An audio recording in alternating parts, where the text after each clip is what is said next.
Alkitab Jumat GRI Pusat pada malam hari ini. Saya mengundang kita bersama-sama masuk dalam doa sebelum kita memulai PA. Bapa dalam surga, kami minta supaya Tuhan boleh hadir di tengah-tengah kami, berbelas kasihan menuntun kami.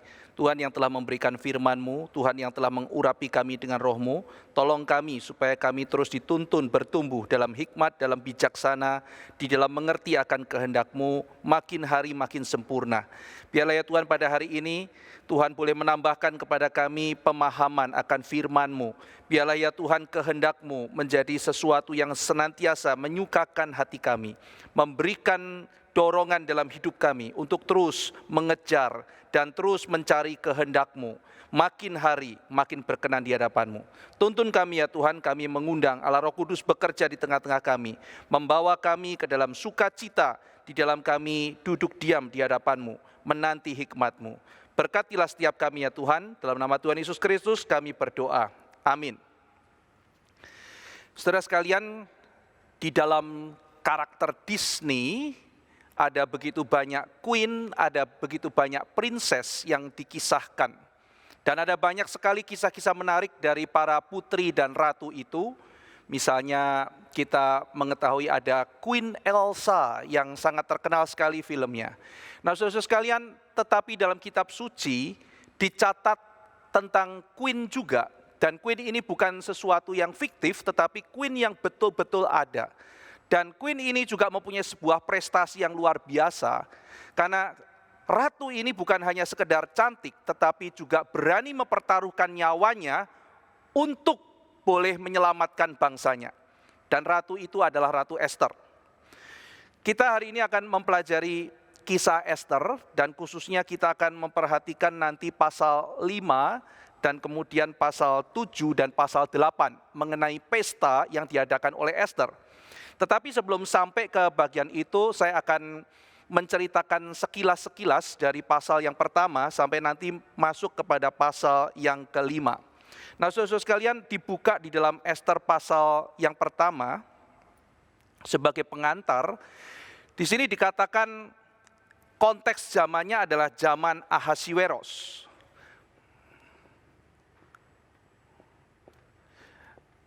Ahasiweros dikatakan menjadi raja yang memerintah 127 wilayah. 127 wilayah dari India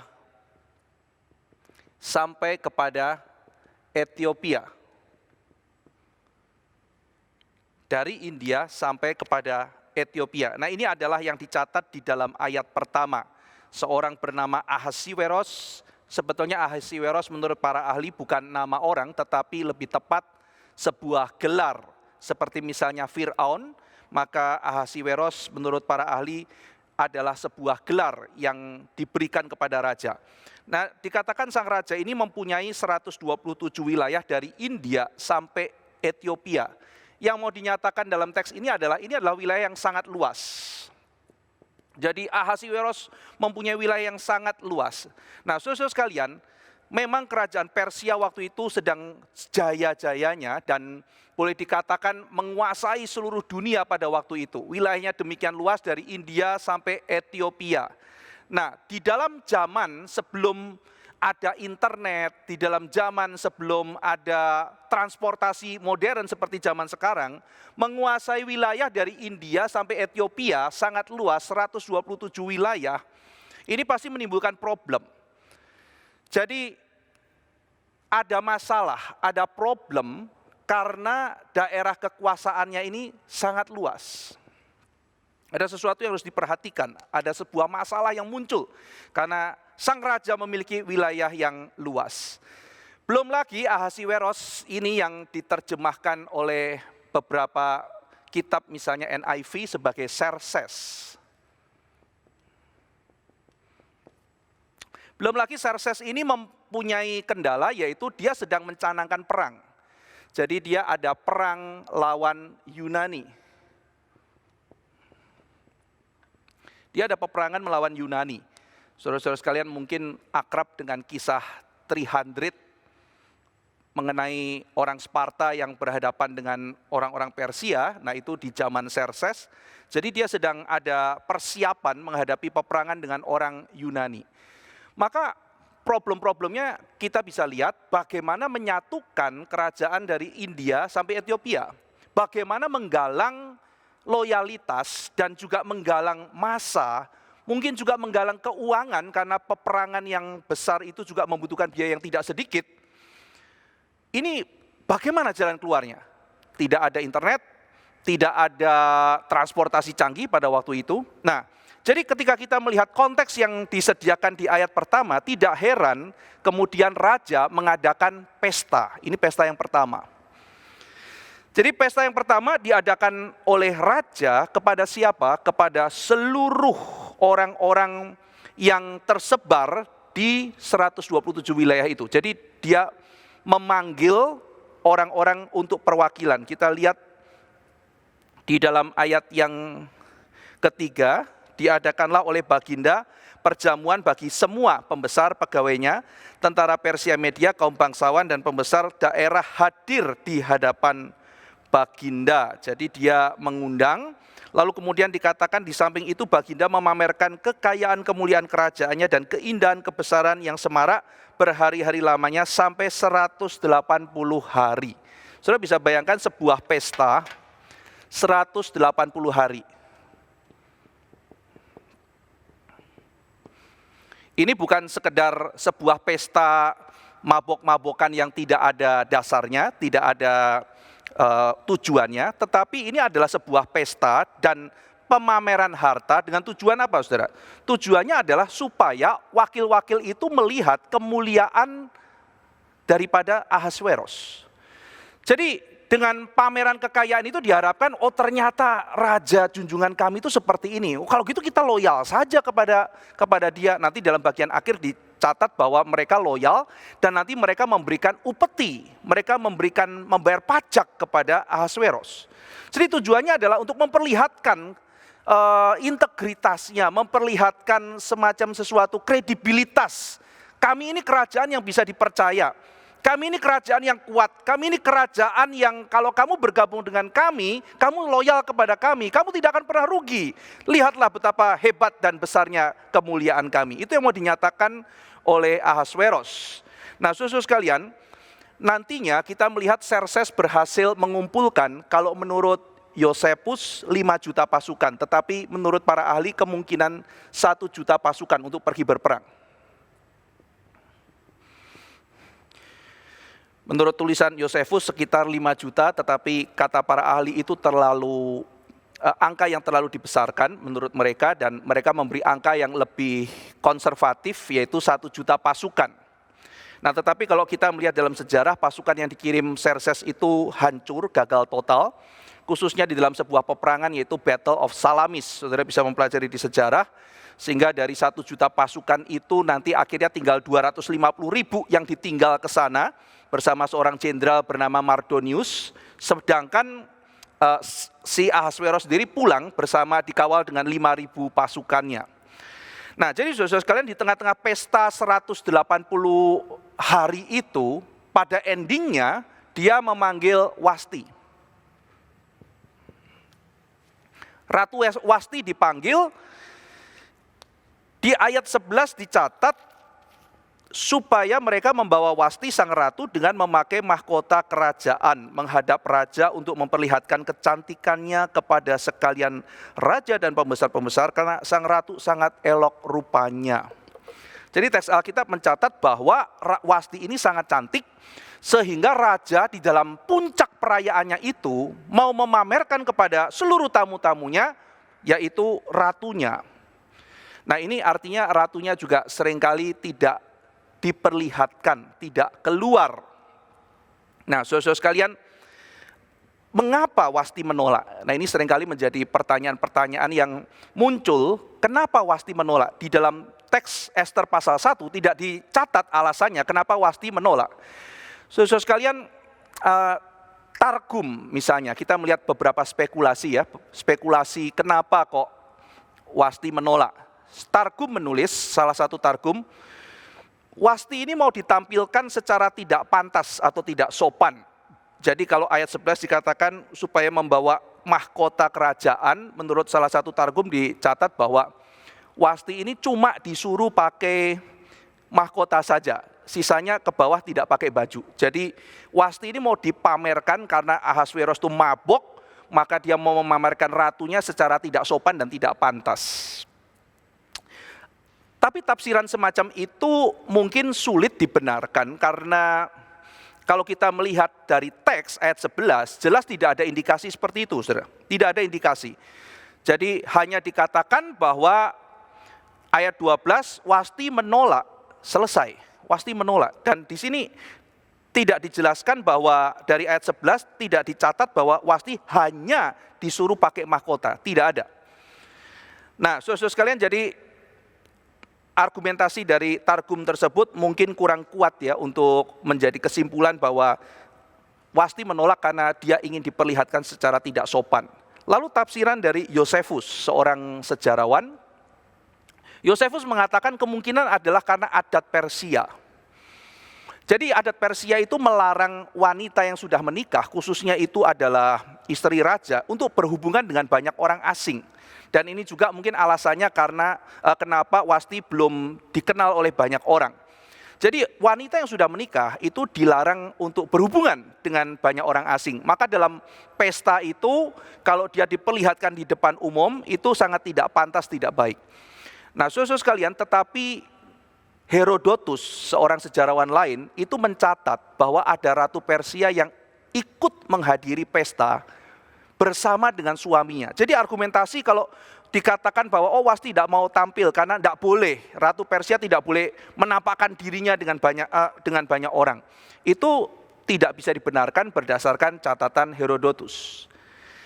Nah, ada satu catatan dari Midras yang menarik, saudara-saudara sekalian, apakah ini benar apa tidak? Kalau benar ini mungkin bisa sedikit memberikan gambaran.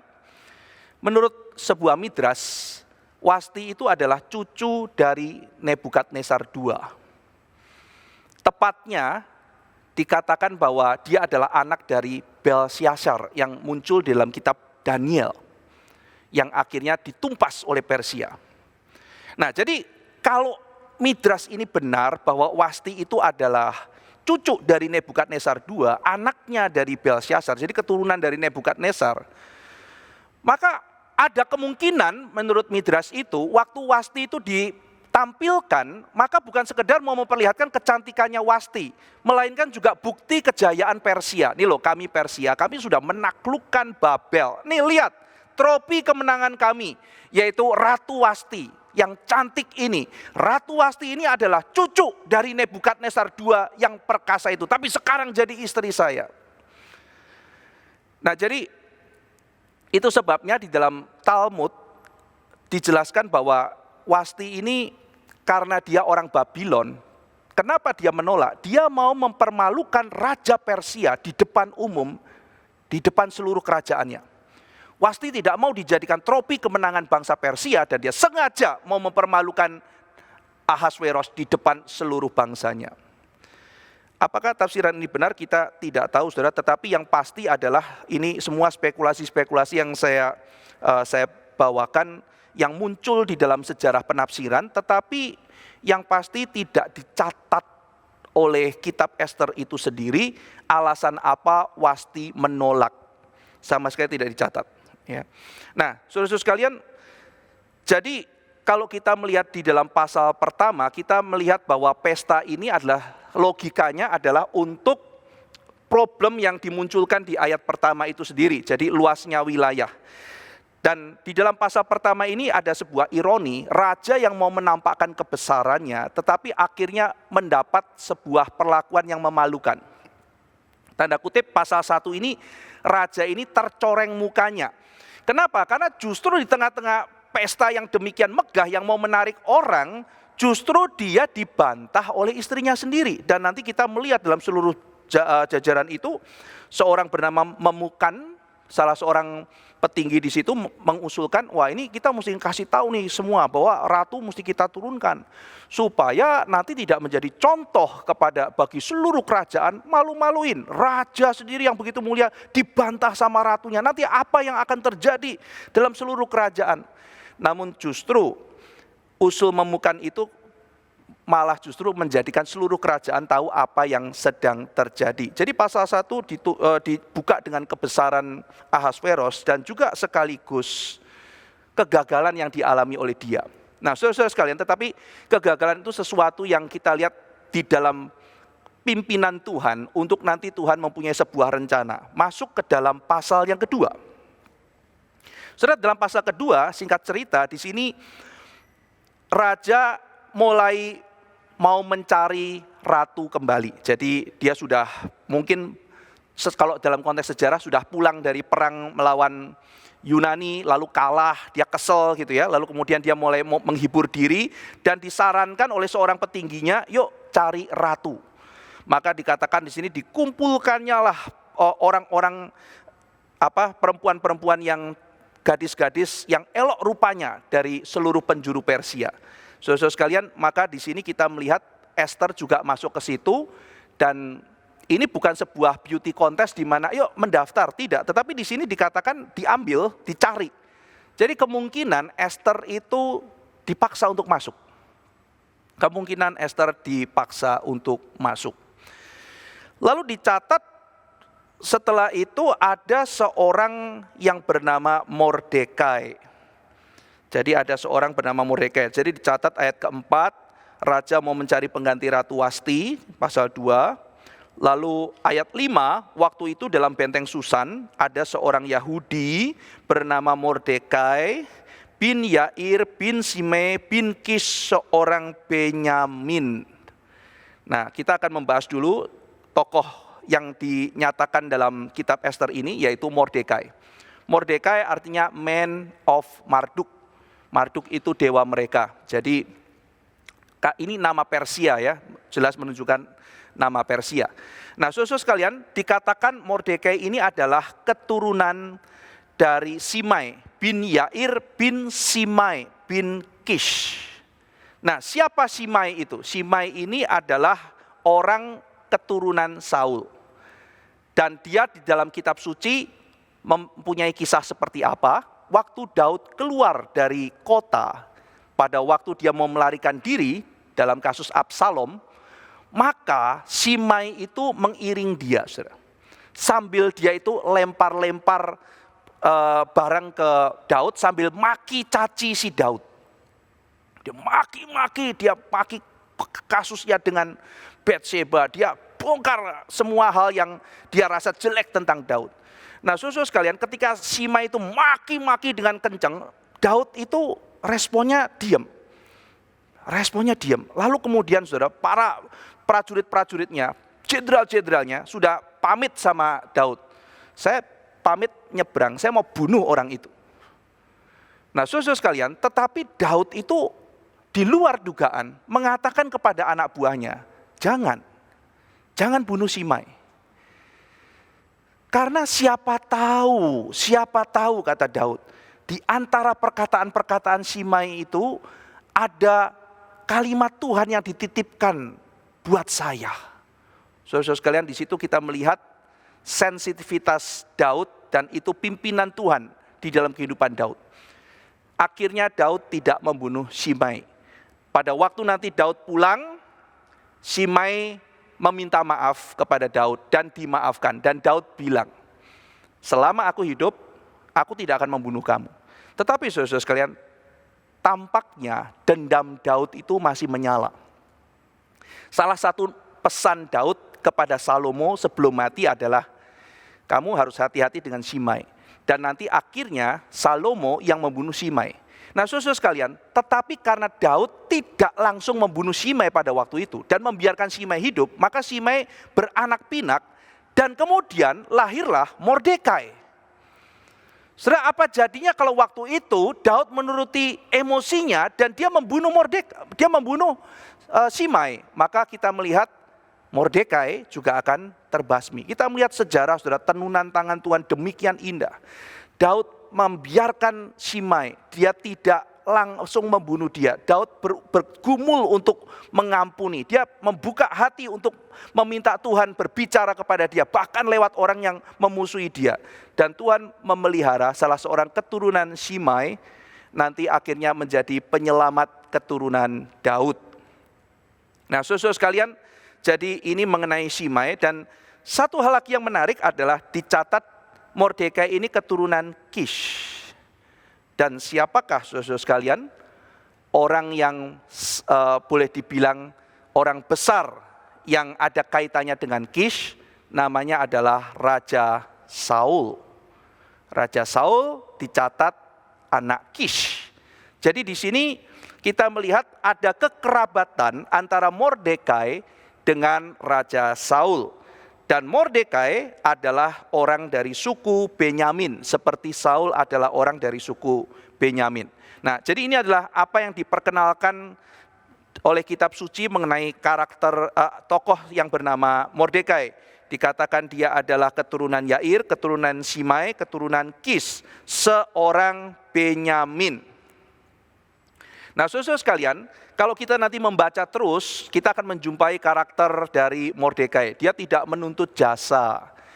Pada waktu nanti dia menolong raja dengan membongkar plot pembunuhan, raja mau dibunuh oleh 2 orang pengkhianat dan dia mengetahui hal itu, dilaporkan pada raja sehingga dia menyelamatkan raja. Lalu kemudian raja lupa, dia tidak memberikan imbalan kepada Mordekai. Dia juga tidak menuntut, dia tidak orang yang tidak mencari-cari jasa. Jadi karakternya dicatat, karakternya sangat baik. Mordekai dikatakan dia menyelamatkan Ester. Dia mengasuh Ester, dia menyelamatkan raja, lalu dia menyelamatkan bangsa Yahudi. Jadi kitab Ester menunjukkan karakter Mordekai adalah karakter yang baik. Nah, saudara sekalian, ini nanti menjadi penting ketika ada yang mempertanyakan misalnya semua plot pembunuhan yang dirancangkan oleh Haman kepada semua orang Yahudi, mulanya adalah karena satu orang namanya Mordekai itu tidak mau sujud kepada Haman.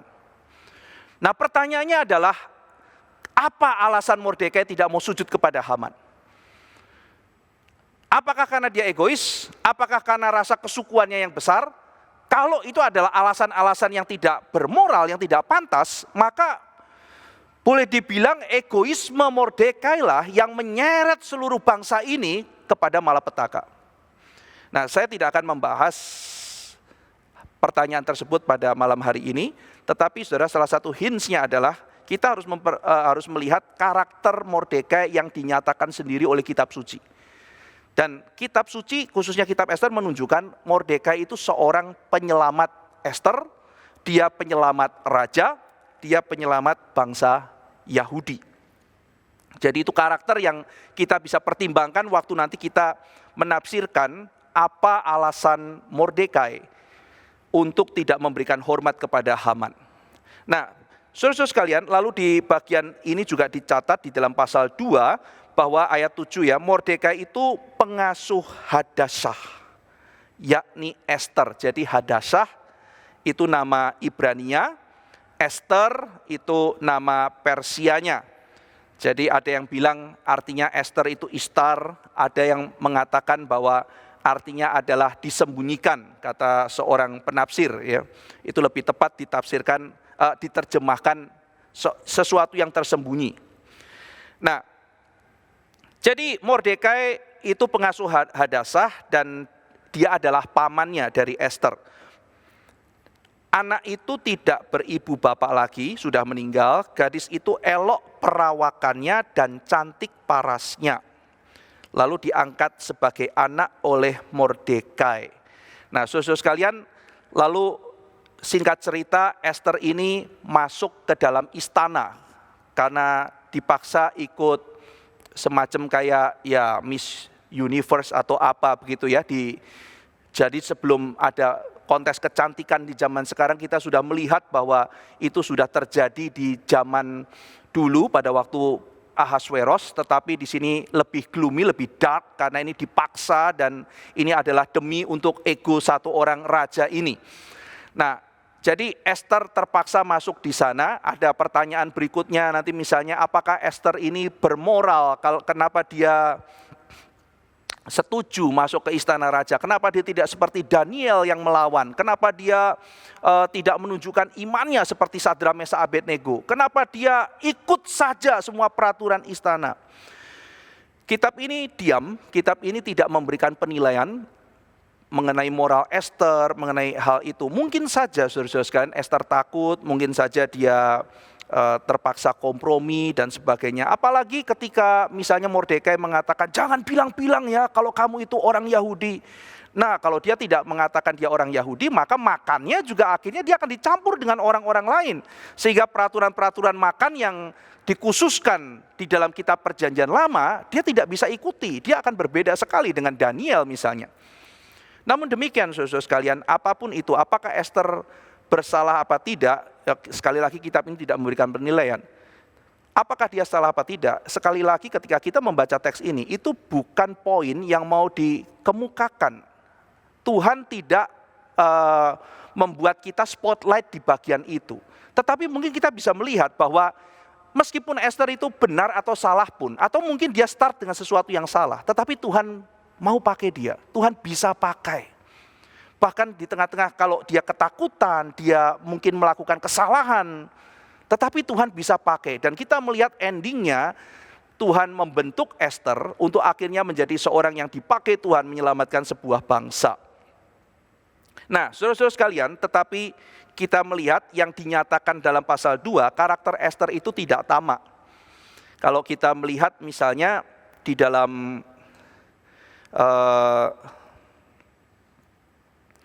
ayat 15, ketika Esther anak Abihail, yakni saudara ayah Mordekai yang mengangkat Esther sebagai anak, mendapat giliran untuk masuk menghadap raja, ia tidak menghendaki sesuatu apapun selain daripada yang dianjurkan oleh Hegai, sida-sida raja, penjaga para perempuan. Jadi selain yang dianjurkan, dia tidak minta apapun.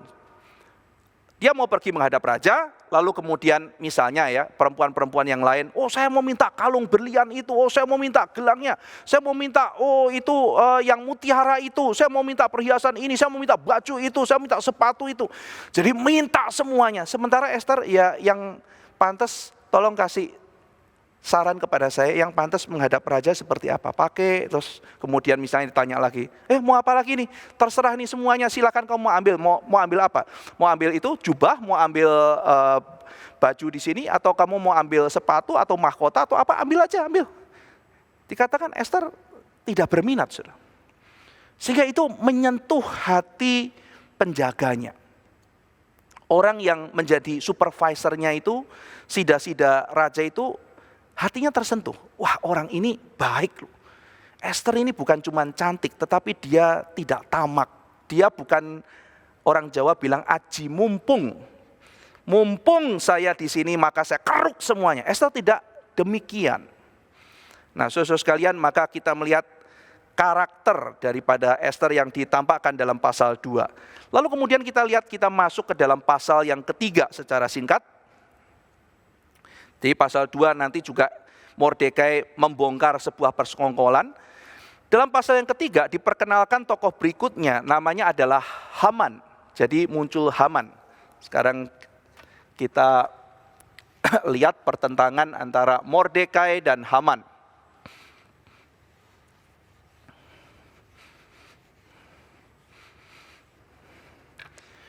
Muncul tokoh bernama Haman.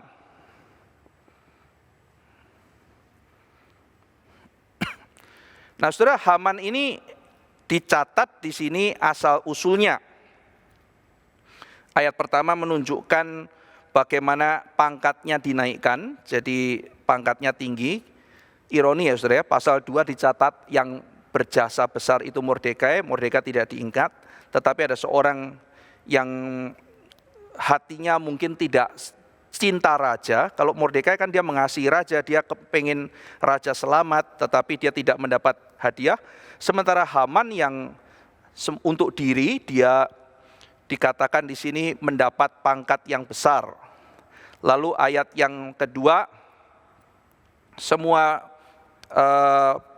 pegawai itu tunduk kepada Haman. Nah, yang pertama dikatakan Haman bin Hamedata orang Agag. Dicatat Haman orang Agag. Nah, jadi saudara-saudara, kita lihat Mordekai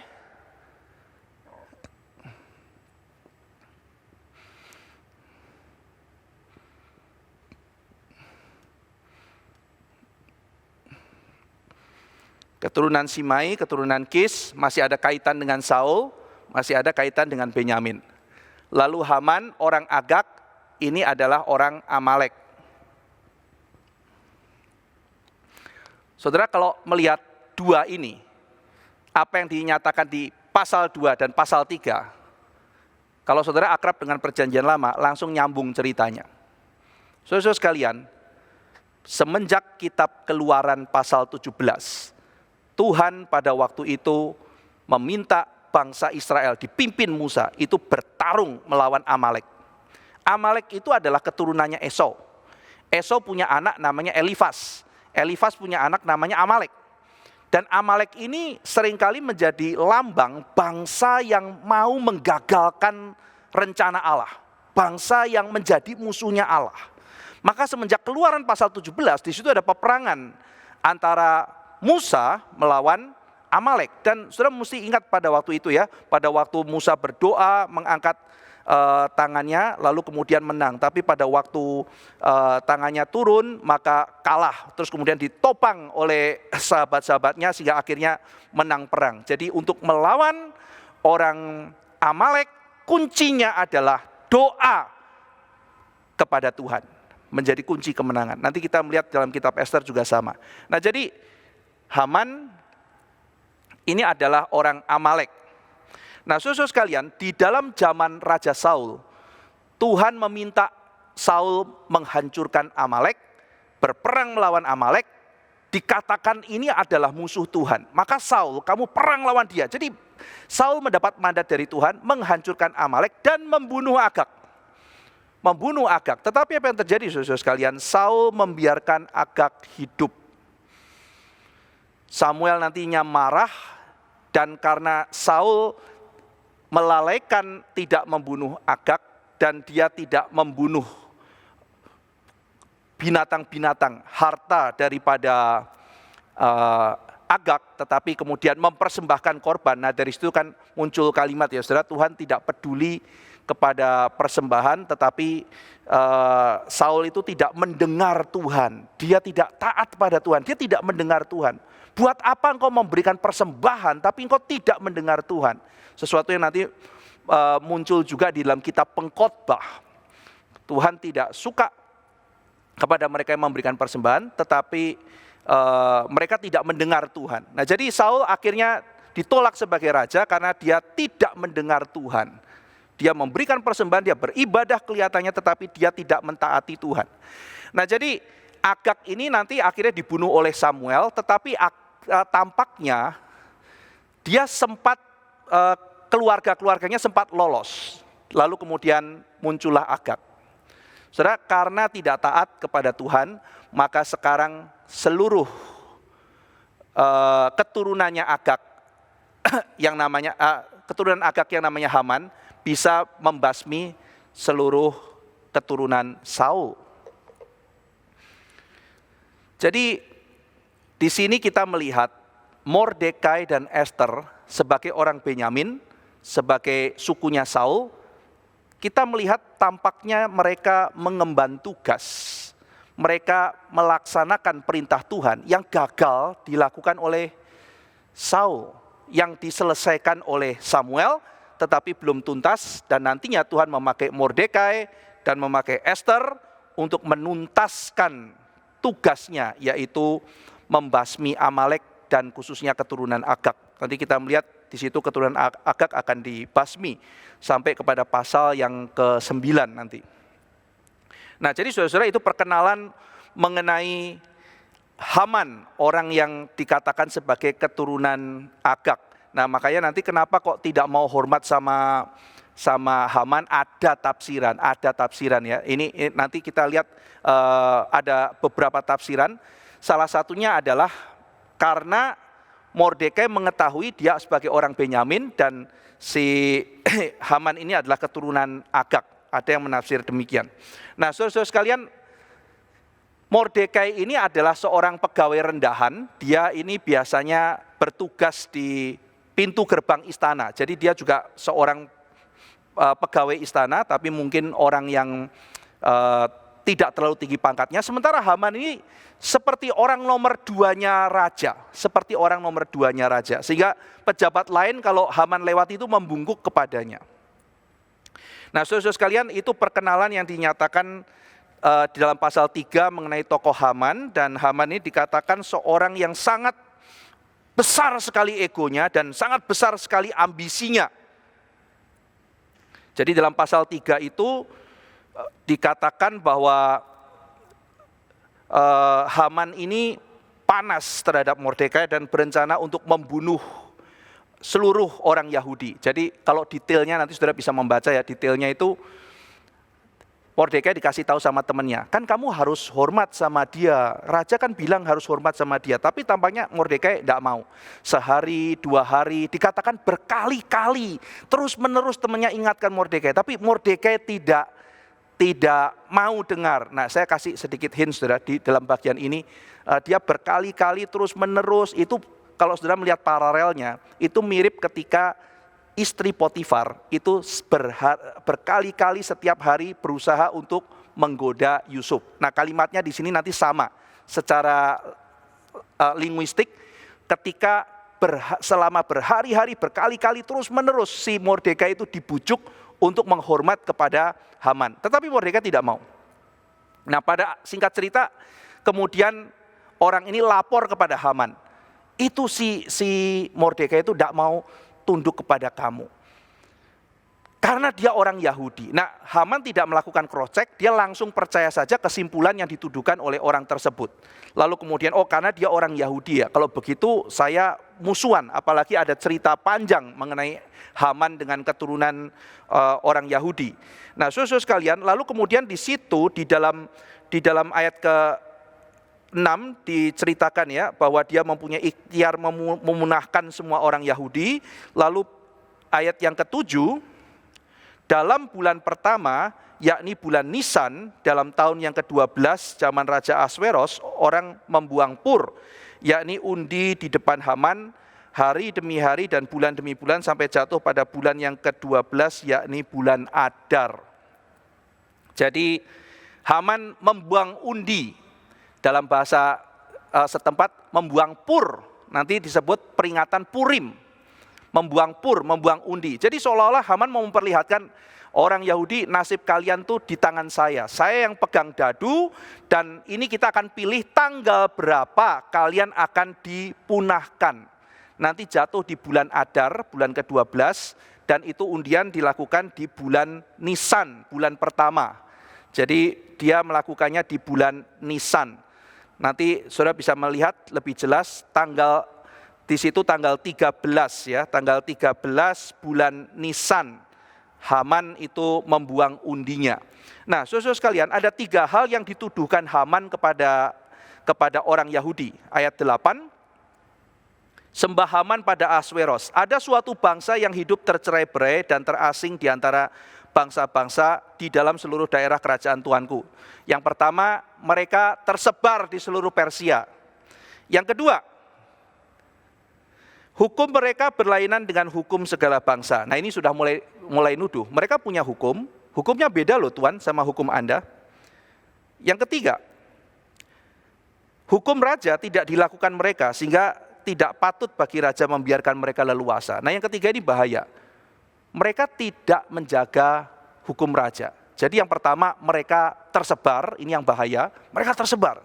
Yang kedua, sudah tersebar, mereka punya hukum sendiri. Dan yang ketiga, mereka tidak peduli hukum raja. Nah, ini kan artinya negara di dalam negara, saudara. Negara itu kan ada wilayah, yang kedua negara itu juga berkait dengan peraturannya.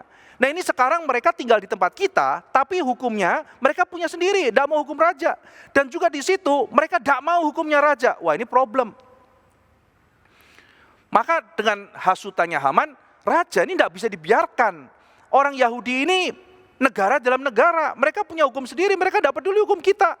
Karena itu menurut argumentasi saya, mereka harus dipunahkan gitu.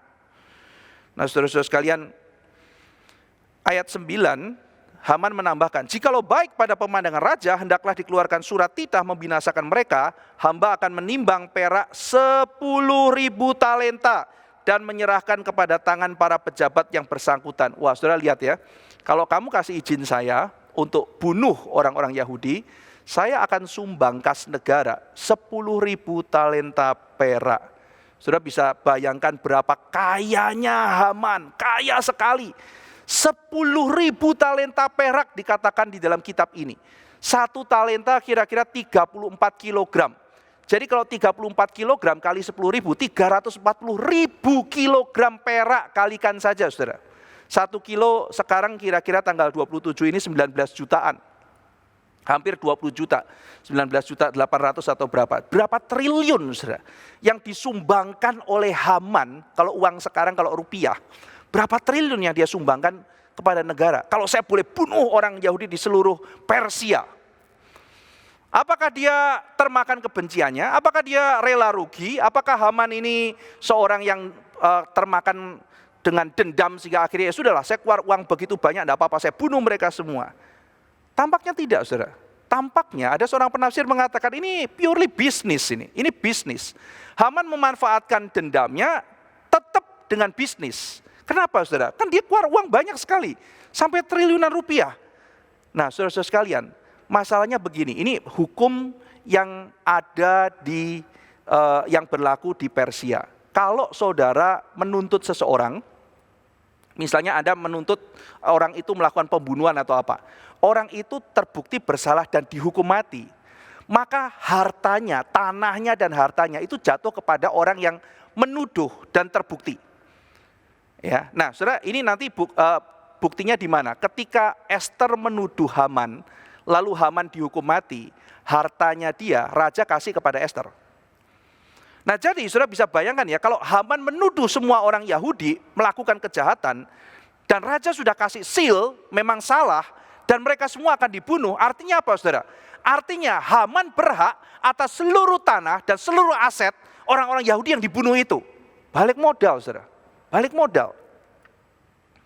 Jadi ini tampaknya adalah strategi bisnis, meskipun Haman keluar uang begitu banyak, dan tampaknya Haman tahu kelemahan raja.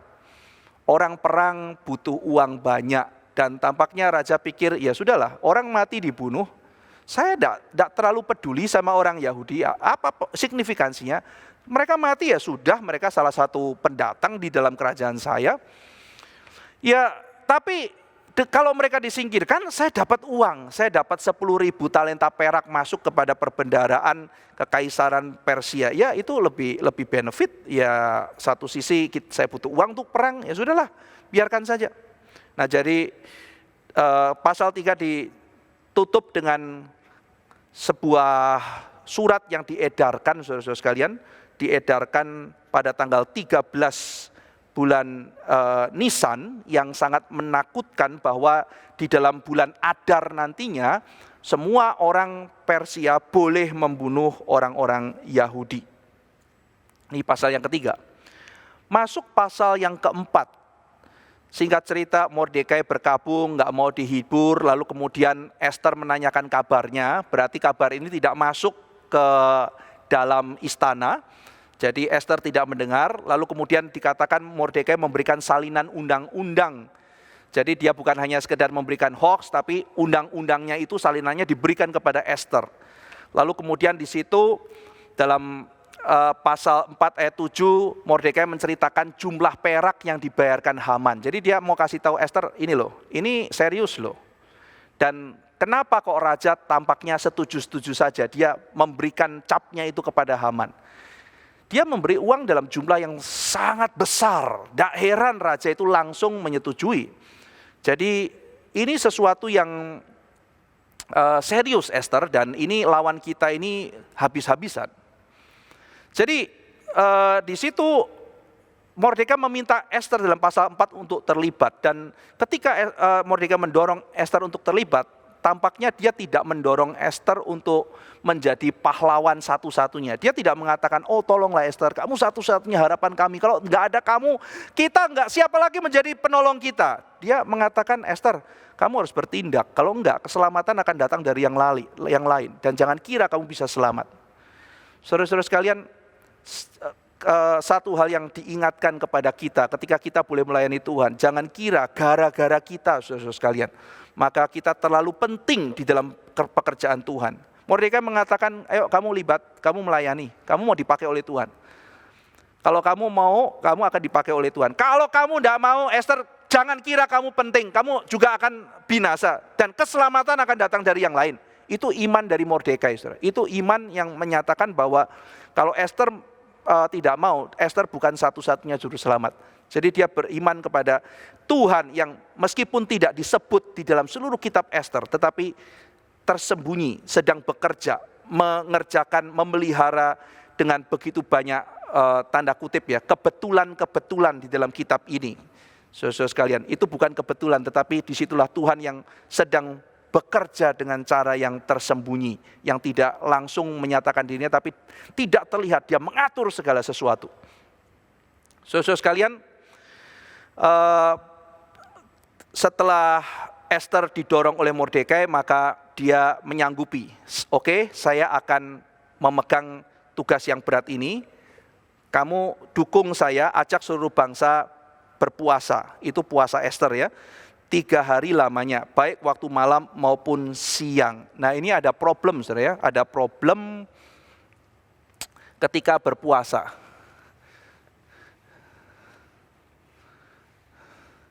Jadi Haman membuang undi 13 Nisan.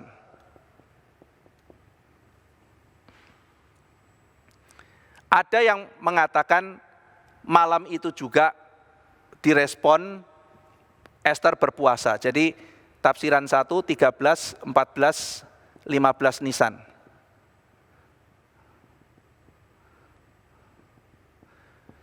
(13, 14, 15 ini puasa, lalu kemudian tanggal 15 ini hadap raja. Tanggal 16 Haman mati.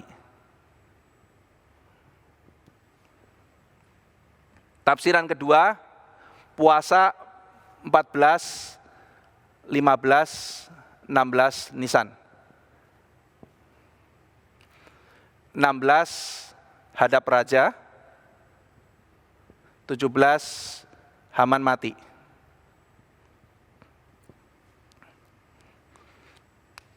Kita tidak tahu jelas mana. Meskipun kalau ini benar, saya tunjukkan ada apa ya saudara di tanggal-tanggal ini, karena sekali lagi ada jurang kebudayaan yang ada pada kita. Ketika kita melihat angka-angka ini tampaknya tidak ada maknanya sama sekali, tetapi kalau saudara hidup di zaman itu membaca teks ini, kita melihat ya tanggal 14 Nisan ini hari apa? 14 Nisan ini adalah hari persiapan Paskah. Jadi 14 Nisan adalah hari di mana domba itu disembelih untuk perayaan Paskah di tanggal 15. Jadi 14 Nisan ini domba itu, anak domba disembelih. Maka saudara kalau membaca kitab Yohanes, di situ kan Tuhan Yesus mati itu kan digambarkan sebelum persiapan Paskah, itu 14 Nisan. Yesus mati di atas kayu salib 14 Nisan, lalu kemudian bangkit hari Minggunya kan 16 Nisan. Jadi kalau ngikutin ini, Hamannya, tafsiran ini kalau ini benar, Hamannya mati itu pada waktu Kristus bangkit. Ya, jadi tapi kita nggak tahu ini angkanya yang benar yang mana. Tapi tanggal-tanggal ini saudara, kita melihat jadi puasa Esther itu bertepatan dengan Paskah. Dan nanti kematian Haman itu juga berkait dengan perayaan Paskah, saudara. Sebagaimana Tuhan telah melepaskan mereka, Tuhan telah melepaskan bangsa Israel itu dari perbudakan di Mesir, dari cengkraman Fir'aun yang mau membantai mereka, maka Tuhan juga ternyata melepaskan mereka saudara, dari tangan Haman ini yang mau membunuh mereka. Jadi 13 Haman membuang undi, 14 jadi kalau memang 13 puasa ya Ester puasa 13, 14, 15. 15-nya kemudian menghadap raja. Lalu 16 dihukum mati. Atau 13 buang undi, 14-nya baru puasa, 14, 15, 16, 17-nya menghadap. Nah, jadi tanggal 14 itu anak domba disembelih, tanggal 15 itu Paskah, saudara. Jadi kalau saudara membaca kitab Bilangan, di situ dicatat bahwa pada tanggal 15 Nisan itu mereka keluar dari Ramses setelah makan. Jadi ini peringatan Paskahnya tanggal 15, di mana orang Israel meninggalkan Mesir. Ya.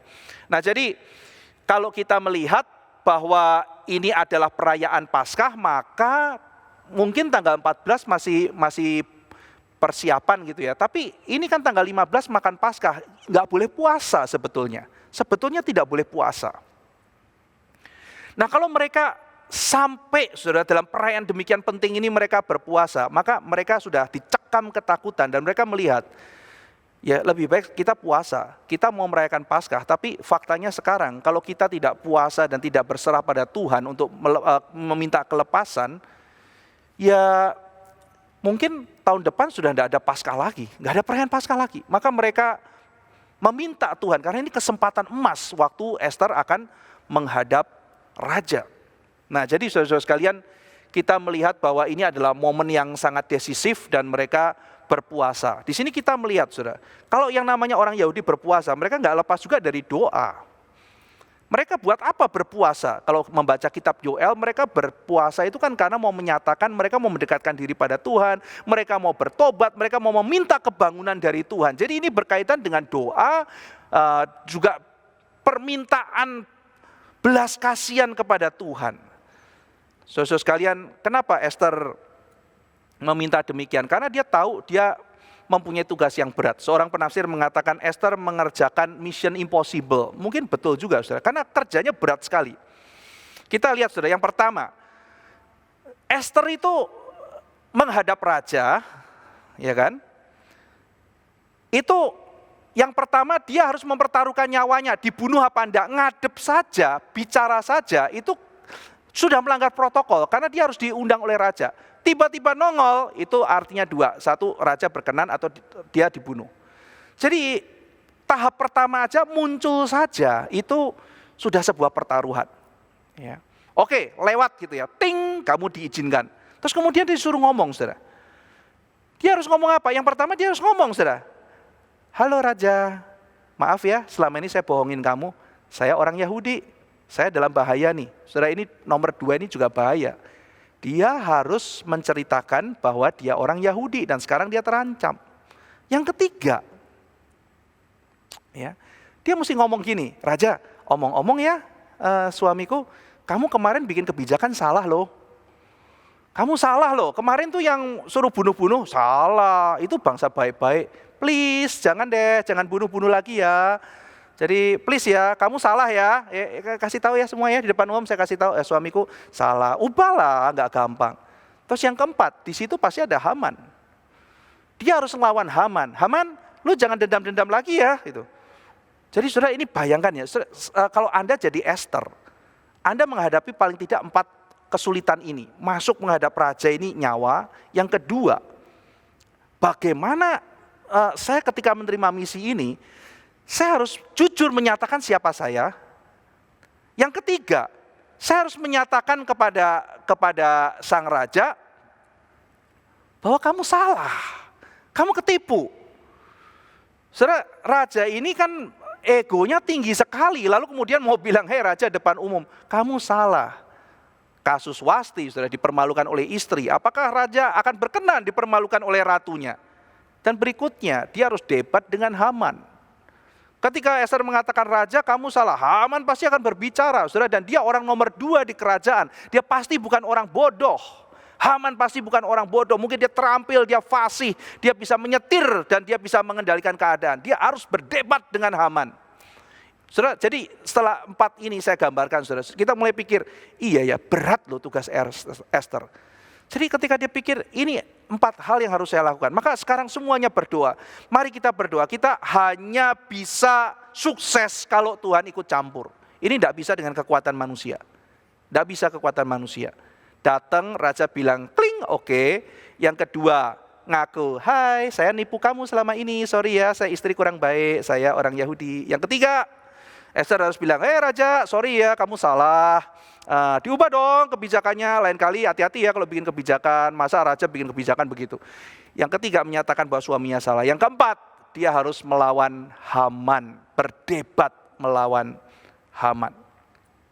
Saudara-saudara sekalian, dia berpuasa, dan setelah itu, setelah genap waktunya, sekarang kita masuk ke pasal yang kelima. Pada hari yang ketiga, Esther mengenakan pakaian ratu. Berdirilah ia di pelataran dalam istana raja, tepat di depan istana raja. Raja bersemayam di atas tahta kerajaan dalam istana, berhadapan dengan pintu istana. Lalu kemudian ketika raja melihat Esther sang ratu berdiri di pelataran, berkenanlah raja kepadanya, sehingga raja mengulurkan tongkat emas yang di tangannya ke arah Esther. Mendekatlah Esther dan menyentuh ujung tongkat itu. Tanya raja kepadanya, apa maksudmu, hai Ratu Esther? Dan apa keinginanmu? Sampai setengah kerajaan sekalipun akan diberikan kepadamu. Wah, misi pertama sukses, saudara. Misi pertama sukses. Dia datang, ya, yang pertama berkenan apa tidak? Raja ngelihat Esther, dia ulurkan tongkatnya. Aku berkenan, yuk datang. Esther menghadap raja. Lalu raja mengatakan, ada apa? Karena raja tahu ini ratu mempertaruhkan nyawanya. Pasti sesuatu yang penting. Maka raja juga kurios, penasaran. Dia tanya, apa maksudmu ya Ratu Esther? Apa keinginanmu? Sampai setengah kerajaan akan diberikan kepadamu. Ini gaya bahasa biasanya mau menunjukkan bahwa raja itu ingin mengambil hati pasangannya. Jadi bukan hanya ini saja, saudara, dicatat dalam sejarah, si Xerxes juga pernah mengucapkan itu kepada orang lain. Sampai setengah kerajaan pun akan kuberikan kepadamu. Nanti kita melihat dalam perjanjian baru, Herodes juga mengucapkan kalimat seperti itu. Sampai setengah kerajaan pun akan kuberikan kepadamu. Minta apa saja. Nah, saudara, kalau setengah kerajaan akan diberikan, kenapa Esther nggak ngomong, setengah kerajaan, aku minta kepala Haman. Kenapa dia tidak langsung menunjuk kepada Haman? Kenapa dia tidak minta supaya Haman dibunuh? Kenapa dia tidak minta perintah untuk membunuh orang Yahudi itu digagalkan? Kenapa Esther tidak meminta demikian? Kita melihat ayat 4, jawab Esther, jikalau baik pada pemandangan raja, datanglah kiranya raja dengan Haman pada hari ini ke perjamuan yang diadakan oleh hamba bagi raja. Ngundang pesta, saudara. Kenapa nggak ngomong di situ? Ini udah momennya nih. Setengah kerajaanku berikan kepadamu. 3 ngomong, aku minta Haman dibunuh. Selesai, sudah cuma itu aja raja. Hari itu selesai, saudara. Pesta pora, bukan? Tapi kenapa Esther mengatakan, saya mau undang pesta raja sama Haman. Nah, saudara, apa yang ada di belakang semuanya ini? Nah, saudara, tampaknya, saudara, kita mesti melihat dulu. Kira-kira dari teks yang dinyatakan dalam kitab Esther ini, sikap raja itu seperti apa? Coba kita akan mengira-ngira ya. Yang pertama, saudara, raja itu pasti tidak terlalu peduli pada orang Yahudi. Orang dia serahkan cincinnya begitu saja, terserah deh Haman, kamu mau bikin kebijakan apa, saya ACC saja. Jadi dia tidak terlalu peduli pada Israel, itu yang pertama. Jadi kalau dia mengatakan, oh rajaku pedulilah pada Israel, bangsa ini apa, dia tidak peduli. Dia tidak akan peduli. Dan yang kedua, raja ini kalau sudah bertitah, kalau sembarangan batal, mukanya akan dicoreng. Nah, jadi kalau Esther berhadapan dengan raja, lalu dia langsung minta raja menunda kebijakannya. Tundalah kebijakanmu. Hukum Haman. Loh, Haman kok baik-baik, kenapa harus dihukum? Dasarnya apa? Ya karena dia membunuh orang Yahudi. Ya emang kenapa? Apa salahnya? Mereka punya hukumnya sendiri kok. Mereka punya hukumnya sendiri. Lalu raja di depan umum, di depan publik, mengabulkan istrinya, lalu kemudian menolong orang Yahudi, mencoreng mukanya sendiri, lalu membunuh Haman, orang yang dianggap baik-baik, dihormati seluruh istana. Maka orang kan mengatakan begini ya, raja sekarang lemah ya, udah diatur sama Wasti, sekarang diatur sama Ratu Esther. Sampai pejabat paling baik dibunuh hanya karena perempuan mungkin punya sentimen sama dia.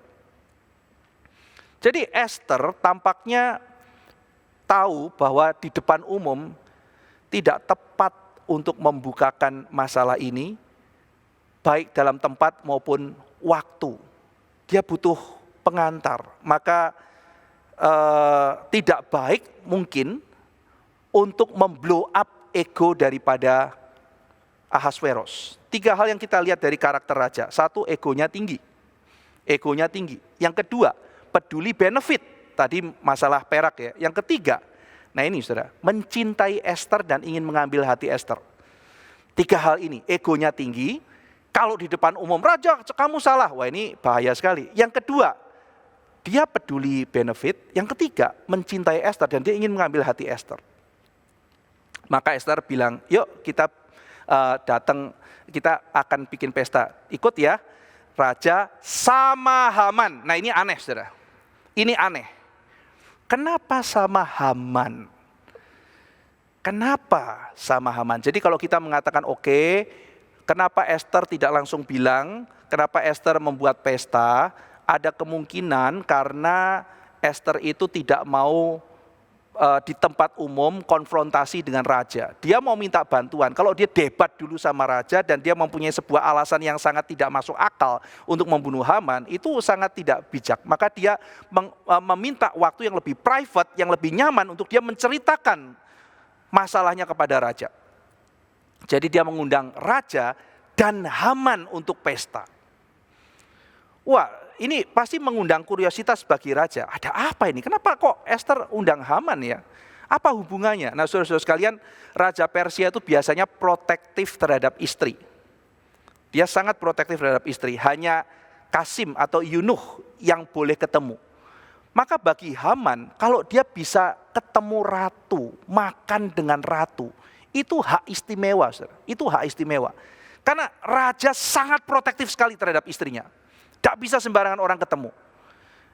Raja pun tidak setiap saat makan bersama ratu.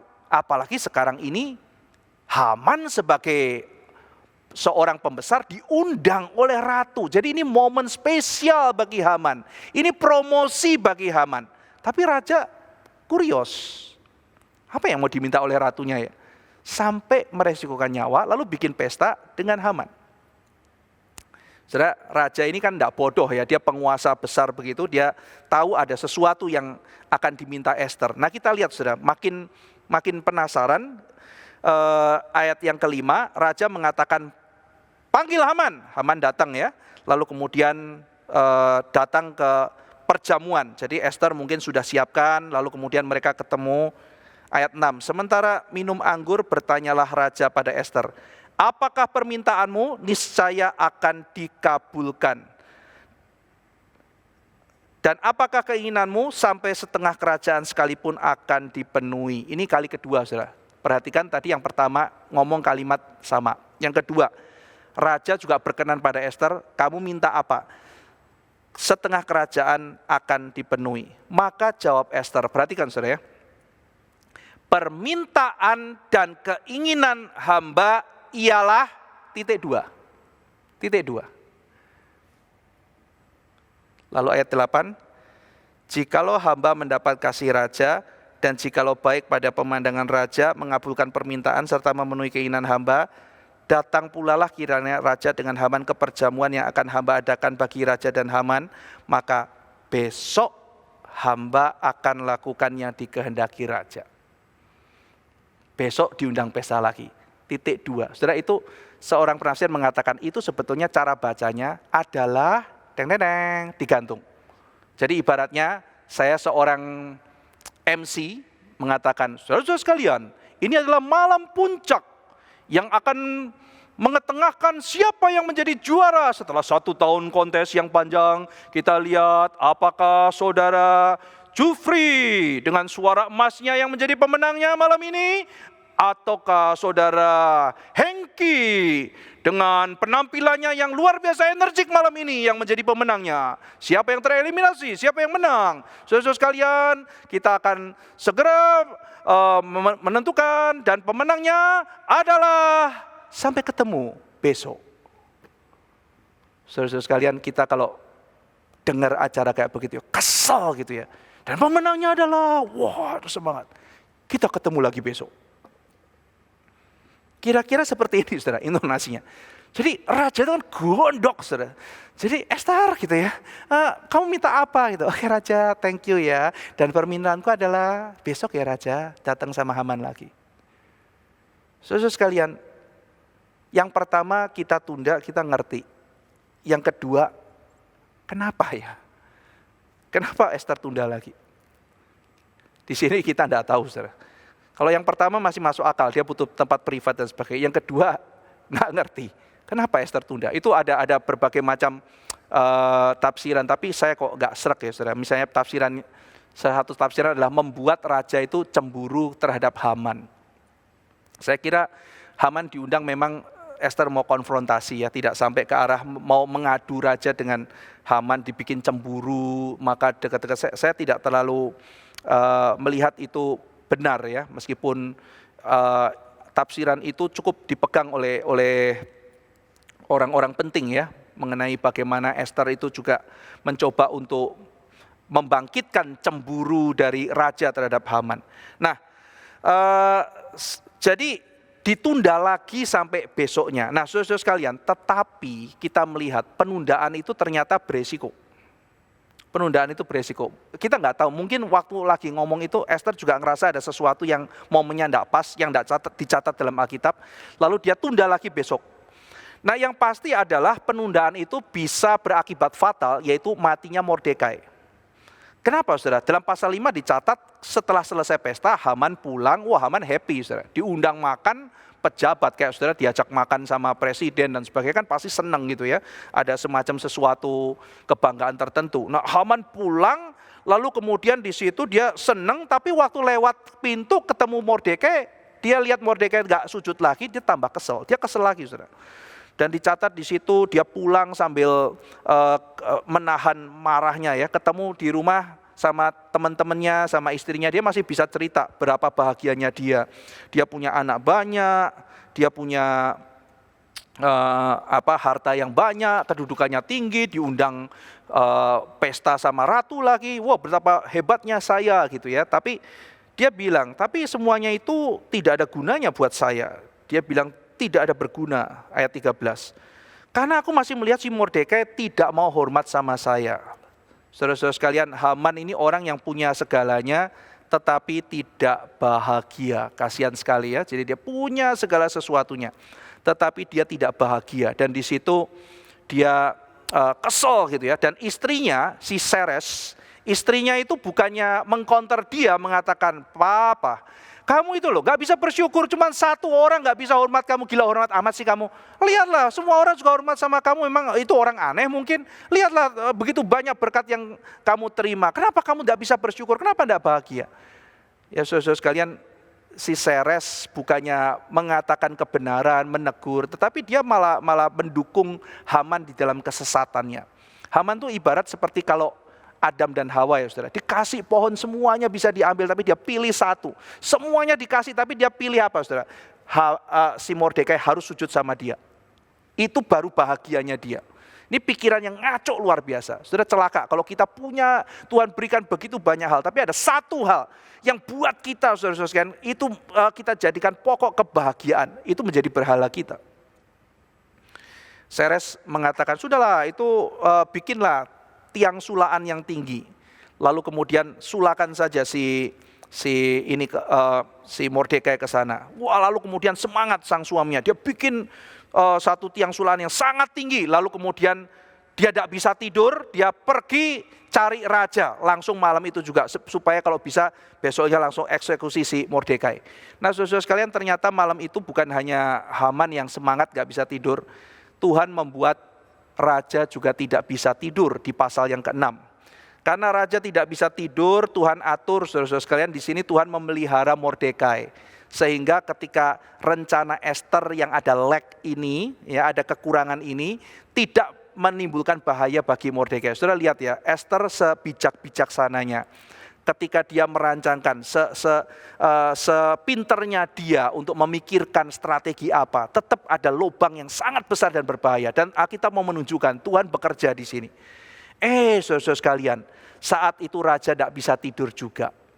Mungkin ya raja tidak bisa tidur karena penasaran itu. Dan yang aku minta adalah gitu ya, apa. Besok, wah raja gak bisa tidur. Penasaran ada apa sih ini? Mungkin juga dia pikir, si Haman kenapa diundang ya? Ada apa ya si Haman ya? Mungkin juga dia mulai mikir-mikir gitu ya. Affair enggak? Enggak kali ya, apa ya? Masa gitu sih gitu ya. Jadi dia mulai enggak tahu lah imajinasinya kemana. Terus panggil orang suruh bacakan cerita. Mordekai, ternyata lupa loh kita kasih hadiah. Lagi mikir-mikir gitu, ada orang Tuhan di depan, siapa? Haman. Kebetulan Haman, suruh masuk gitu. Mungkin dia juga mikir, ngapain Haman datang gitu ya, malam-malam begini. Terus kemudian dia tanya, kalau ada orang seperti ini harusnya diberikan apa? Nah, si Haman itu merasa, dikatakan dalam Alkitab, merasa raja itu mau memberi hadiah buat dia. Dan dia memberikan usul orang itu diperlakukan seperti seorang raja. Dan raja mengatakan, lakukan itu pada Mordekai. Nah, disitulah Tuhan menyelamatkan Mordekai, saudara. Begitu acara selesai, penghormatan pada Mordekai selesai, Haman pulang kesel luar biasa, belum sempat balas dendam, pasal berikutnya sudah dicatat, pasal 7, dia diundang pesta. Pasal 6 ayat 14 dikatakan, selagi mereka bercakap-cakap dengan dia, datanglah sida-sida raja, mengantarkan Haman dengan segera ke perjamuan yang diadakan oleh Ester. Ini kiamatnya bagi Haman. Karena tiang sulaan yang dia bikin untuk Mordekai akan menjadi tiang sulaan bagi dia. Pasal 7, Haman menghadap Ester. Dikatakan dijamu oleh Ester pada hari yang kedua. Nah, lalu kemudian raja bertanya, untuk ketiga kalinya, apakah permintaanmu, hai Ratu Ester, niscaya akan dikabulkan. Dan apakah keinginanmu sampai setengah kerajaan sekalipun akan dipenuhi. Ratu, kamu udah ngadep aku 2 kali bikin pesta, minta apa sih? Aku penasaran Ratu, ada apa? Lalu kemudian di situ Ester menjawab di ayat 3, ya Raja, jikalau hamba mendapat kasih Raja dan jikalau baik pada pemandangan Raja, karuniakanlah kiranya kepada hamba, perhatikan saudara, nyawa hamba atas permintaan hamba dan bangsa hamba atas keinginan hamba. Yang pertama nyawa, yang kedua bangsa. Keempat, karena kami hamba serta bangsa hamba telah terjual. Dia ngomongin perbudakan. Apa kaitannya gitu ya? Telah terjual untuk dipunahkan, dibunuh dan dibinasakan. Jikalau seandainya kami hanya dijual sebagai budak laki-laki dan perempuan, niscaya hamba akan berdiam diri. Tetapi malapetaka ini tiada taranya di antara bencana yang menimpa raja. Jadi maksudnya kalau kami dibunuh, raja juga rugi loh. Maka bertanyalah Raja Ahasveros pada Ester, siapa orang itu dan di mana dia yang hatinya mengandung niat akan berbuat demikian. Dan ini sebetulnya dia nyecer ya. Siapa? Dia di mana? Kenapa dia? Kenapa dia begitu? Jadi raja tuh panik, dia kaget sekali dan dia menanyakan begitu. Nah, saudara-saudara sekalian, strategi apa yang dipakai oleh Ester sehingga dia bilang saya minta nyawa hamba, minta nyawa bangsa hamba, kami ini menjadi budak, lebih baik kami jadi budak, jangan dibunuh, ini juga benefit buat kamu. Nah, jadi plotnya saudara, dia membuat plot, ini sebetulnya raja yang terjadi adalah pembunuhan keji. Ini rencana pembunuhan keji pada permaisuri raja. Istrimu mau dibunuh, saya minta nyawaku hai raja, karena ada yang mau membunuh saya. Jadi Ester saudara, itu adalah orang Yahudi. Nah, sekarang dia menarik yang mau dibunuh adalah seluruh orang Yahudi dan dia adalah orang Yahudi. Orang Yahudi mau dibunuh, Ester orang Yahudi, Ester mau dibunuh. Maka sekarang dia menarik seluruh problem bangsanya menjadi kepada dia. Lalu kemudian dia datang pada raja, raja aku mau dibunuh, aku mau dibunuh, aku orang Yahudi mau dibunuh. Sekarang yang mau bunuh dia, jadi dia mau bunuh aku. Jadi lihat strateginya saudara, ketika dia menghadap raja, dia bilang, aku seratu mau dibunuh. Saudara, kalau Ester ngomong, hai raja, orang Israel, orang Yahudi mau dibunuh. Ya memang oke-oke aja toh, orang Yahudi mau dibunuh, oke.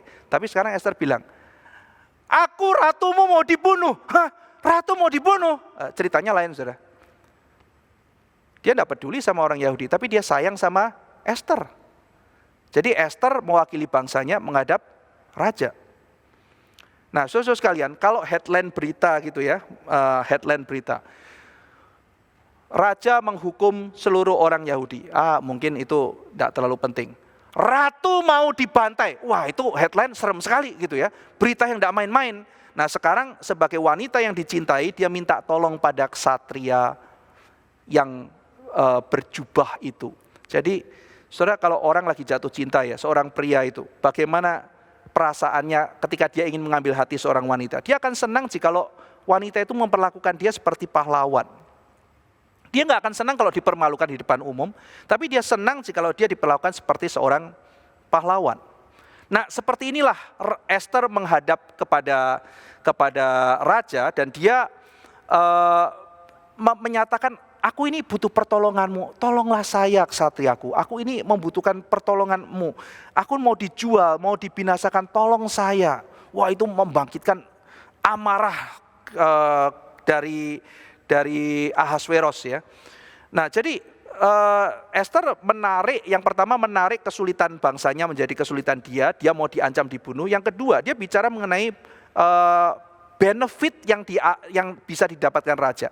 Kamu akan rugi kalau kami ini mati. Lebih baik kami jadi budak, itu lebih benefit buat kamu. Kalau kami hidup, kamu benefit. Kalau kami mati, gak ada benefit buat kamu. Saudara sekalian, jadi Esther memahami betul cara berpikirnya Ahasveros.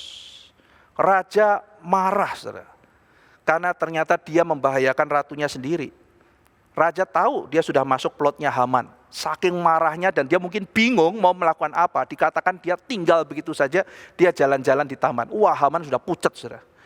Haman syok sekali, ya kan? Satu sisi raja itu mungkin marah sama dirinya sendiri. Dia bingung gitu. Ini saya dikerjain sama Haman, tapi terus sekarang Haman mau diapakan? Mau dihukum mati? Dihukum dasarnya apa? Membunuh ratu begitu. Tapi nggak secara langsung juga kan? Dia mau bunuh orang Yahudi. Lah, ratuku ternyata orang Yahudi. Sekarang Haman mau plot bunuh dia. Ya, saya kesel, saya dipermainkan, saya mau bunuh ratu saya sendiri. Orang saya cinta sama ratu saya sendiri, kenapa saya harus bunuh dia? Tapi bagaimana menghukum Haman? Ini ada kesulitan, dia jalan-jalan, saudara. Tuhan bekerja, saudara. Dalam paniknya si Haman itu dikatakan posenya itu seperti mau menerjang Esther. Jadi mungkin ketakutan, oh ratu tolong ratu. Mungkin dia ke tempat pembaringannya Esther, kemudian menyembah-nyembah, dan mungkin dia menyentuh Esther. Dikatakan ayat 8, maka Haman berlutut pada katil tempat Esther berbaring. Maka titah raja, masih jugakah ia hendak menggagahi sang ratu di dalam istanaku sendiri? Tatkala titah raja itu keluar dari mulutnya, maka diselubungi oranglah muka Haman. Apakah kamu mau menggagahi istriku dalam istanaku sendiri? Jadi saudara-saudara sekalian, peraturan dari harem Persia, seorang pria itu jaraknya 7 langkah dari wanita milik raja, 7 langkah. Nah, sekarang Haman sudah melanggar itu, lalu kemudian dia memegang, dan sekali lagi saya katakan, raja itu sangat protektif terhadap istrinya. Sekarang Haman dalam posisi kemudian seolah-olah mau menerjang Esther ya. Marah, apakah kamu mau menggagahi istriku di dalam istanaku sendiri? Nah, sekarang kalau raja mau membunuh Haman, dia ada alasan, yaitu apa? Dia mau menyerang ratu. Dia mau melakukan hal yang tidak pantas pada ratu. Langsung Haman dieksekusi. Haman dihukum mati karena menyerang ratu, muka raja selamat, Esther tertolong.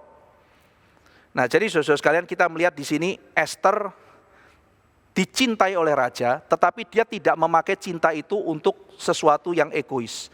Dia memakai cinta itu untuk berkat bagi segala bangsa, untuk memelihara pekerjaan Tuhan. Saudara, kalau teringat akan Musa ya, ketika Musa itu melihat Tuhan murka pada bangsa yang dipimpinnya, dia mengatakan, Tuhan, kalau engkau berkenan kepadaku, ampuni mereka. Kalau engkau berkenan padaku, lihatlah aku dan berkenanlah akan mereka. Nah, saudara-saudara sekalian, melihat Musa, kita melihat teologi mediator. Nantinya orang yang melihat Kristus,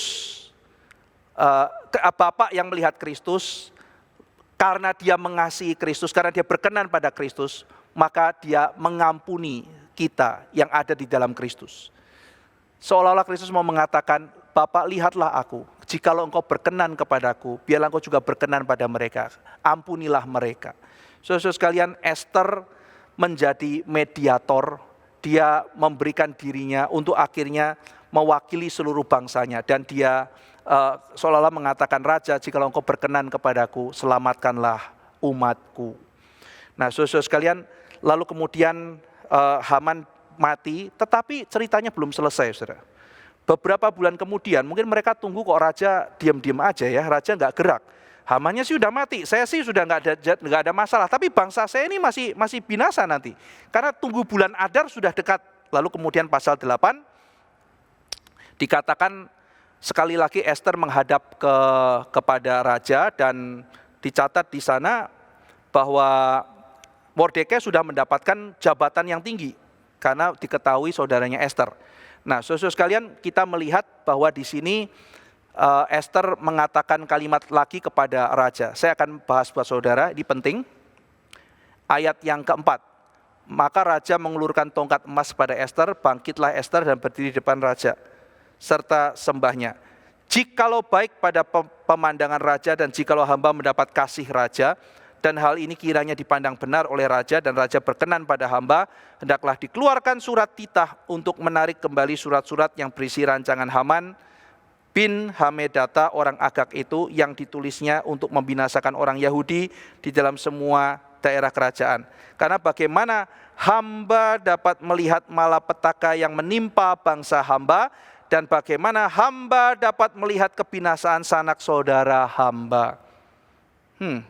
Menarik ya saudara, ayat ke-6 ini. Sekali lagi saya bacakan buat saudara, ini penting. Karena bagaimana hamba dapat melihat malapetaka yang menimpa bangsa hamba, dan bagaimana hamba dapat melihat kebinasaan sanak saudara hamba. Kira-kira saudara-saudara sekalian dalam kitab suci, siapa ya yang mengucapkan kalimat seperti ini? Esther pasal 8 ayat yang ke-6. Ini kalimat dari siapa saudara? Saya mengajak saudara membuka Kejadian pasal 44. Silakan membuka Kejadian pasal 44. Saya akan bacakan ayat 33 dan 34.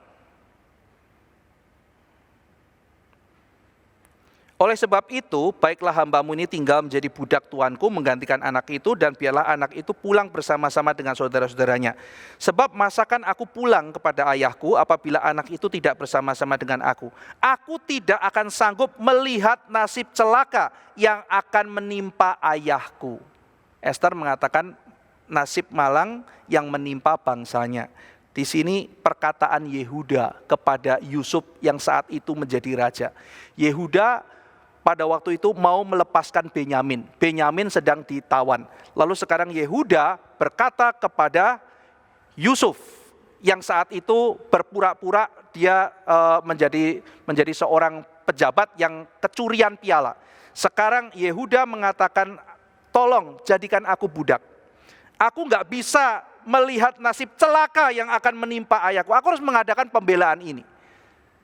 Yehuda berkata kepada seorang petinggi raja, mau menyelamatkan Benyamin.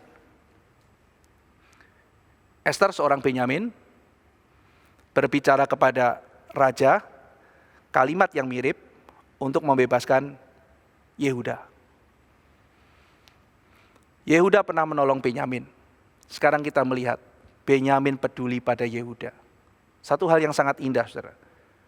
Tuhan berkata kepada Kain menanyakan Habel, dan Kain berkata, apakah aku penjaga adikku? Gua gak peduli, saya gak peduli sama orang lain. Ditutup dengan kalimat Yusuf yang menunjukkan dia sangat peduli sekali kepada saudara-saudaranya. Yusuf bukan seperti Kain, dan kita melihat keturunan selanjutnya, Esther, dia seorang Benyamin. Dia peduli kepada saudaranya, orang Yehuda. Yehuda pernah membela Benyamin. Sekarang seorang Benyamin membela Yehuda. Saudara, tadi kita membaca Kejadian pasal 44. Saya mengajak saudara membaca lagi Kejadian pasal 37 untuk menutup bagian ini. Kejadian pasal 37 ayat 26 dan 27. Saya akan membaca buat saudara. Lalu kata Yehuda kepada saudara-saudaranya itu, apakah untungnya kalau kita membunuh adik kita itu dan menyembunyikan darahnya. Mari kita jual dia kepada orang Ismail itu, tetapi janganlah kita apa-apakan dia karena ia saudara kita, darah daging kita. Dan saudara-saudaranya mendengarkan perkataannya itu. Apa untungnya kalau mati? Lebih baik dia dijual. Kalau dia dijual lebih benefit. Kalau dia mati tidak ada untungnya. Tunggu dulu, tadi kita sudah dengar kalimat itu bukan? Itu kalimat siapa ya? Oh, kalimat Esther bukan? Kalimat Esther mengenai untung rugi. Ya kan? Kami ini menjadi budak. Ini budak muncul di sini budak. Kalau kami jadi budak, kamu benefit. Kami nggak apa-apa jadi budak, tapi jangan dibunuh. Kalau dibunuh nggak ada benefitnya. Saudara sekalian, pasal 37 echoing perkataan Esther pasal pasal ke-7. Lalu kemudian pasal 44 echoing perkataan Esther pasal 8. Saudara lihat polanya? Berarti kemungkinan waktu Esther puasa, dia berdoa kepada Tuhan dan dia meminta hikmat bagaimana aku harus menjawab. Mungkin dia membaca kitab suci, dia membaca Taurat dan dia menemukan sebuah kisah bagaimana Yehuda membela adiknya, bagaimana Yehuda membela Yusuf, bagaimana Yehuda membela Benyamin. Dan sekarang dia mau membela bangsanya. Di situ dia belajar, dia mempelajari bagaimana waktu itu kalimat Yehuda ketika dia mau menyelamatkan nyawa Yusuf. Bagaimana kalimat Yehuda ketika mau menyelamatkan nyawa Benyamin. Disitulah saudara-saudara sekalian, melalui kitab suci, Esther belajar untuk akhirnya memberikan jawaban kepada raja. Saudara-saudara sekalian, saudara bisa nanti pelajari lagi ayat-ayatnya. Saudara kalau lihat secara literal di situ akan terlihat pola yang sama. Sehingga dengan demikian boleh kita mengambil kesimpulan bahwa ketika Esther memberikan argumentasi, dia itu bukan sekedar mengarang sendiri. Ketika Esther memberikan argumentasi, dia mempelajari apa yang sudah terjadi di masa lalu, khususnya dari kitab suci. Dia memperoleh bijaksana dari sana, dan Tuhan menuntun dia memakai firman yang Tuhan telah berikan untuk menjadi kelepasan bagi seluruh bangsa. Saudara sekalian, kita melihat kitab Esther demikian indah. Tantangan begitu besar. Kita melihat Haman mau membunuh si Mordekai, tapi justru karena Mordekai dikutik-kutik mau dibunuh, akhirnya kita lihat Mordekai diangkat oleh Tuhan menjadi jabatan demikian tinggi. Jadi kalau kita melihat saudara-saudara, kita melihat pemeliharaan Tuhan yang demikian indah. Jangan pernah takut akan musuh, orang yang menjahati kita. Sejahat apapun orang, kalau Tuhan mau memakainya untuk kebaikan kita, kita tidak perlu marah, tidak perlu dendam, seperti Yusuf, seperti Esther, seperti Mordekai. Saudara-saudara sekalian, di tengah-tengah COVID ini kita juga takut ada begitu banyak malapetaka, ada begitu banyak kesusahan. Saudara-saudara sekalian, kita melihat pemeliharaan Tuhan, tangan yang tidak terlihat, yang sepanjang kitab Esther kita lihat terus memimpin, menuntun. Demikian juga ketika kita menghadapi kesulitan demikian besar. Bahkan mungkin ada orang-orang yang mau mencelakai saudara, mau menghancurkan saudara, mau mematikan saudara, mematikan karir, mematikan nama baik, mau mematikan reputasi saudara. Saudara jangan takut. Karena Tuhan akan menolong kita. Kembalilah kepada Tuhan, berdoa, membaca firman Tuhan. Dan biarlah firman itu bekerja di dalam hidup kita. Dan Tuhan akan memakai menjadi sesuatu yang indah. Sebagaimana Esther belajar dari kitab suci, melihat pola Yehuda. Dan dia dengan bijaksana memberikan jawaban. Demikian di dalam hidup kita, saudara. Biarlah kita mempelajari firman Tuhan dan kita bisa menjalani hidup ini dengan bijaksana dari surga. Mari kita berdoa. Bapa dalam surga, kami telah mempelajari bagaimana bijaksana Tuhan yang Tuhan telah berikan lewat kitab Esther. Bagaimana Esther menghadapi misi yang demikian sulit, demikian berat. Dia harus berhadapan dengan hukum Persia. Dia harus meyakinkan raja untuk mengubah sikapnya mau membunuh. Dia harus mau menyatakan kesalahan raja. Dia harus melawan Haman dan menyatakan bahwa dia salah. Oh Tuhan, misi yang demikian sulit, tetapi satu demi satu karena pemeliharaan Tuhan, karena mau dipakai oleh Tuhan, karena keberaniannya dipakai, karena hikmatnya dipakai, maka Esther bisa melepaskan diri dari setiap kesulitan. Demikian sekarang Tuhan telah memberikan kepada kami firman, Tuhan juga memberikan pada kami keberanian. Tetapi kalau Tuhan tidak mengurapi setiap kami, Tuhan tidak menolong dan menopang, maka semuanya ini akan menjadi sia-sia. Tuhan tolong kami, pakai kami untuk terus bertumbuh dalam anugerah Tuhan. Dalam nama Tuhan Yesus Kristus kami berdoa. Amin.